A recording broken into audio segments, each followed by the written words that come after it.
নমস্কার বন্ধুরা, আমি বৃষ্টির রান্নাঘরে আপনাদের সবাইকে অনেক অনেক স্বাগত। আজকে আমি বানাবো পুলি পিঠে, ভাপা পুলি পিঠে। তো তার জন্য আমি চালটাকে ভিজিয়ে রেখেছিলাম প্রায় 3 থেকে 4 ঘন্টার মতো। এখন আমি এগুলোকে একটা পরিষ্কার কাপড়ের মধ্যে জল ঝরিয়ে নেব, কারণ এই চাল ভেজানো জলটা আমি ফেলে দেব। আর এই চালগুলোকে আমি মিক্সির মধ্যে অল্প অল্প জল দিয়ে ভালো করে বেটে নেব।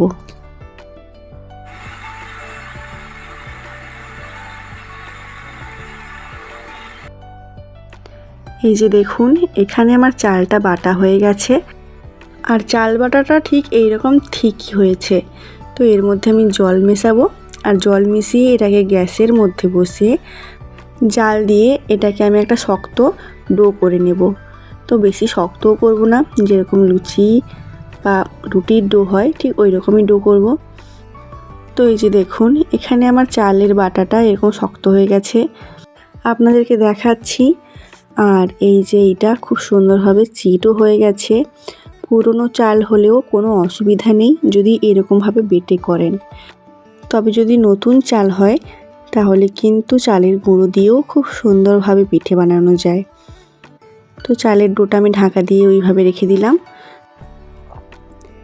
এখানে আমি 2টো নারকেল কুড়িয়ে নিয়েছি আগে থেকে। ওই 2টো নারকেলের মধ্যে আমি 200 গ্রামের মতো পাটালি গুড় দিচ্ছি।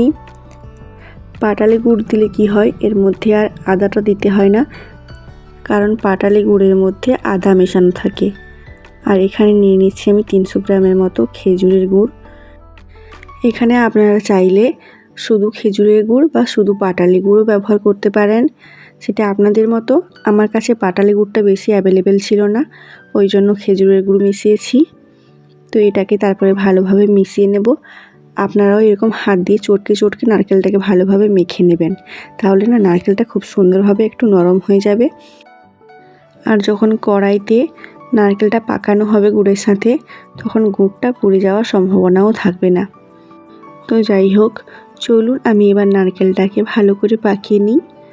আর আপনারা যে যেরকম মিষ্টি খেতে পছন্দ করেন সেরকম মিষ্টি দেবেন। 2টো নারকেলে এখানে 500 গ্রাম গুড়ই ঠিক আছে। আর আপনারা যারা কম মিষ্টি খান তাহলে কম গুড় ব্যবহার করবেন, আর যারা বেশি মিষ্টি খান তারা বেশি গুড় ব্যবহার করবেন। আর এই পুরটাকে আপনারা গুড় ছাড়াও চিনি দিয়ে পাক করে নিতে পারেন, তাতেও কোনো অসুবিধা হবে না। তবে স্বাদের একটু তারতম্য আসবে, কারণ গুড় দিয়ে পাক করলে যে স্বাদটা আসবে, চিনি দিয়ে পাক করলে কিন্তু সেই স্বাদটা আসবে না। তো যাই হোক, এখানে দেখুন আমার এখানে নারকেলটা পাকানো হয়ে গেছে। আর এখানে আমি নিয়ে নিয়েছি চালের ডোটা। তো এটাকে ভালো করে এখন মথে নিতে হবে, কারণ চালের ডোটা শক্ত আছে। এটাকে এইভাবে মাখতে মাখতেই কিন্তু নরম হবে, আর এর মধ্যে ছিটছিটে ভাবটাও আসবে। এই ডোটাকে আমি প্রায় 15 মিনিটের মতো মেখে নিয়েছি। আর দেখুন ডোটা আমার এখানে কতটা নরম হয়েছে। আর এর মধ্যে থেকে প্রথমে আমি একটু গোল গোল করে পিঠে বানিয়ে নিব, যার মধ্যে মিষ্টি দেওয়া থাকবে না বা পুর থাকবে না। এটা পিঠে বানানোর একটা নিয়ম, যেটা আমরা বড়দের কাছ থেকে শিখেছি। ওইদিকে গোল গোল করে 3টে চালের গুলি করে রেখে দিলাম। তারপরে আমরা পিঠে বানিয়ে নেব। চালের ডোটা নিয়ে ভালো করে হাতের মধ্যে চাপ দিয়ে সেটাকে গোল করে বাটির মতো করে নিব। তো দেখুন আমি হাতটাকে এইভাবে করছি, 2টো আঙুল দিয়ে চেপে চেপে বাটির মতো করে নিচ্ছি। তো এর মধ্যে নারকেলের পুর দিয়ে এটাকে ভালো করে মুখটা বন্ধ করে নিব। নারকেলের পুরটা এখানে একদম ভর্তি করে দেবেন না, যদি ভর্তি করে দেন তাহলে মুখটা চাপতে কষ্ট হবে। তো এমনভাবে দেবেন যাতে মুখটা খুব সুন্দরভাবে চাপা যায়, নইলে কিন্তু পিঠেগুলো ফেটে যাবে বেশি পুর দিলে। তো আমি কতটা পরিমাণ পুর দিয়েছি নিশ্চয়ই পিঠেটা দেখে বুঝতে পারছেন। তো এইভাবেই আপনারা একটা একটা করে বানিয়ে নেবেন। এইখানে যদি পিঠের ওপরে হালকা ডিজাইন করতে চান তাহলে আঙ্গুল দিয়ে এইভাবে চেপে চেপে হালকা ডিজাইন করে নেবেন, ঢেউ ঢেউ করে, তাহলে পিঠেটা খুব সুন্দর দেখতে লাগবে। আপনাদের সুবিধার্থে আরও একটা পিঠেও আমি বানিয়ে দেখাচ্ছি।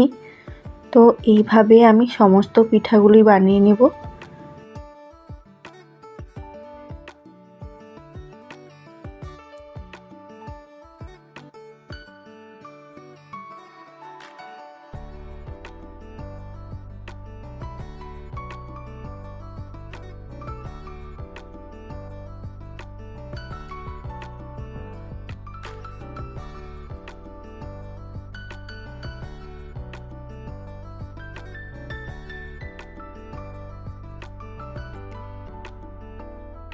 আপনারা যারা হাত দিয়ে বাটির মতো করতে একদমই পারবেন না, তো তাদেরকেই বলছি, আপনারা এইভাবে একটা বেলুন চাকি নিয়ে তার মধ্যে চালের গুঁড়িটা রেখে লুচির মতো বেলে নেবেন।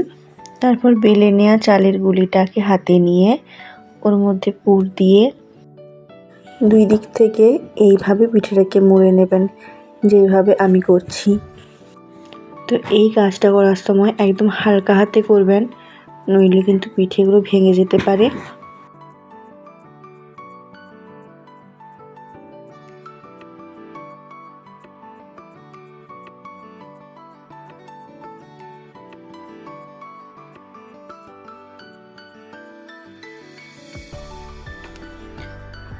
দেখুন পিঠেগুলো ভাঁজ দিয়ে নেওয়ার পরে কত সুন্দর লাগছে দেখতে। তো এইভাবে আমি আরও একটাও আপনাদেরকে করে দেখাচ্ছি। তো আপনাদের যেটা সুবিধা হবে আপনারা সেভাবেই করবেন।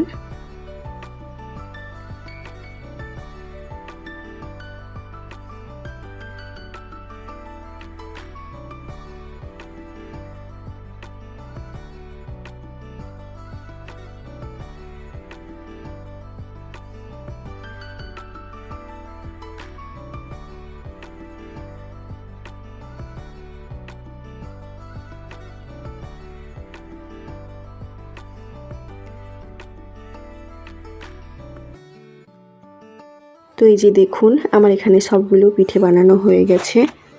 তো এবার আমি এটাকে একটা ছিদ্র করা গামলির মধ্যে ভাপে বসাবো। এইটাই হচ্ছে সেই ছিদ্র করা গামলি, এর মধ্যে পিঠেগুলোকে ভালোভাবে সাজিয়ে নেব।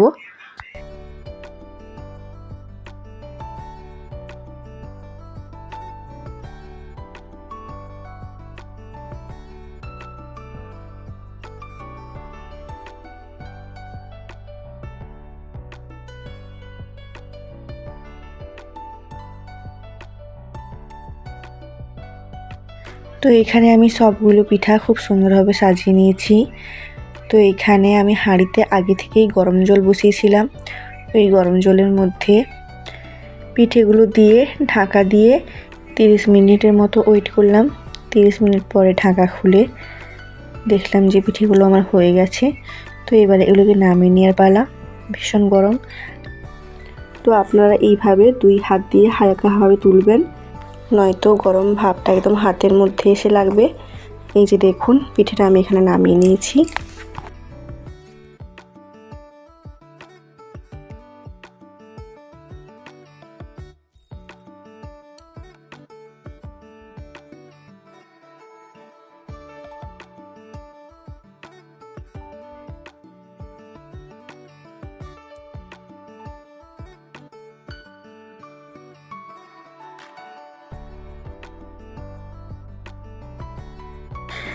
পিঠেগুলো খুব সুন্দরভাবে সেদ্ধ হয়েছে আর ভীষণ নরমও হয়েছে। যেহেতু এটা সেদ্ধ চালের পিঠে, সেই জন্য এটা শক্ত হওয়ার কোনো সম্ভাবনাই নেই। এই যে দেখুন কতটা সফট হয়েছে আর ভেতর থেকে কতটা জুসিও হয়েছে। এইভাবে একবার ভাপা পিঠে বানিয়ে খাবেন আর দেখবেন কতটা সুন্দর হয়। তো আজকের মতো ভিডিওটাও এখানেই শেষ করছি। দেখা হচ্ছে আরও একটি রেসিপি নিয়ে। এখনকার মতো টাটা।